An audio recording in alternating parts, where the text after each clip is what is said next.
যেখানে উত্তাল নদীগুলি প্রকৃতির শক্তির নিরন্তর অনুভূতি করিয়ে দেয়, সেখানেই জন্ম নিয়েছিলেন এমন এক ব্যক্তি যিনি ধৈর্যের সঙ্গে প্রকৃতিকেই তার নিজের ভাষায় জবাব দিয়েছিলেন। সেতু গড়ে তোলা ব্যক্তি হেইলি ওয়ার, পদ্মশ্রী 2026। ভারতের সুদূর পূর্বের পাহাড়ে যেখানে বর্ষা তার গল্প লেখে তীব্র স্রোত আর ঝড়ের মাধ্যমে, সেখানে মানুষ প্রকৃতির সঙ্গে লড়াই করে না, তাকে শোনে। সেখানেই 1957 সালে মেঘালয়ের সোহরার কাছে প্রত্যন্ত গ্রাম সিয়েজে খাসি পাহাড়ের সরল মানুষের মাঝে জন্ম হয় হেইলি ওয়ারের। মাত্র 10 বছর বয়সে তিনি এমন এক ঐতিহ্যকে গ্রহণ করেছিলেন যা আজকের পৃথিবীতে বিরল। ধৈর্য, যা মিনিট বা বছরে নয়, প্রজন্মের ভিত্তিতে মাপা হয়। নদীর ওপর জীবন্ত শিকড়ের সেতু নির্মাণের ঐতিহ্য খাসি জনগোষ্ঠীর সমৃদ্ধ ঐতিহ্যের এক অমূল্য রত্ন। রবার ফিগ গাছ, ফিকাস ইলাস্টিকার ঝুলন্ত শিকড় দিয়ে তৈরি এই সেতুগুলি গড়ে উঠতে দশকের পর দশক সময় লাগে। এগুলি মুড়ে গিয়ে আরও শক্তিশালী হয় এবং ক্রমাগত বেড়ে ওঠে, তারপর এক সময় জঙ্গলেরই অংশ হয়ে যায়। এটি মানব দক্ষতা ও প্রকৃতির শক্তির এক অপূর্ব মেলবন্ধন। আমার দাদু আমাকে জঙ্গলে নিয়ে যেতেন। সেখানে শিকড়ের সেতু ছিল না।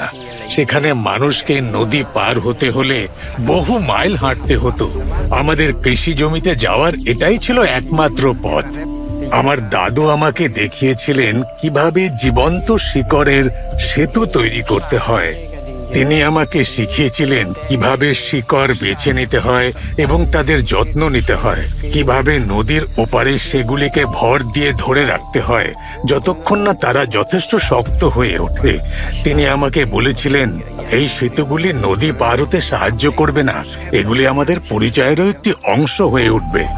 নিজের দায়িত্ব আর গোলমরিচ ও সুপারি বাগানের কাজের মাঝেও হেইলি ওয়ার নিশ্চিত করেন যেন সেতুগুলির নিয়মিত যত্ন নেওয়ার মাধ্যমে তা পরিষ্কার রাখা হয়, মজবুত হয়ে ওঠে এবং তাদের সঠিক বৃদ্ধি ঘটে। কারণ একটি জীবন্ত সেতুর কাজ কখনো শেষ হয় না, তাকে এক জীবন্ত সত্তার মতোই যত্নে লালন করতে হয়। আজ প্রতি বছর 10,000-এরও বেশি পর্যটক সিয়েজে আসেন এই অসাধারণ নির্মাণগুলি দেখতে।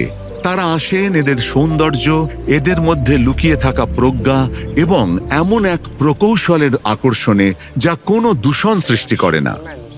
আমি আনন্দিত যে মেঘালয়ে আমরা আমাদের ঐতিহ্যকে গুরুত্ব দিই এবং জীবন্ত শিকড়ের সেতুগুলিকে রক্ষা করার চেষ্টা করি।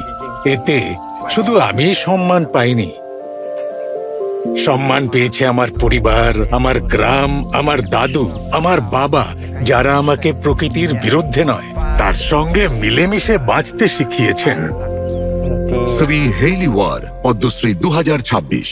আমাদের কোটি কোটি প্রণাম।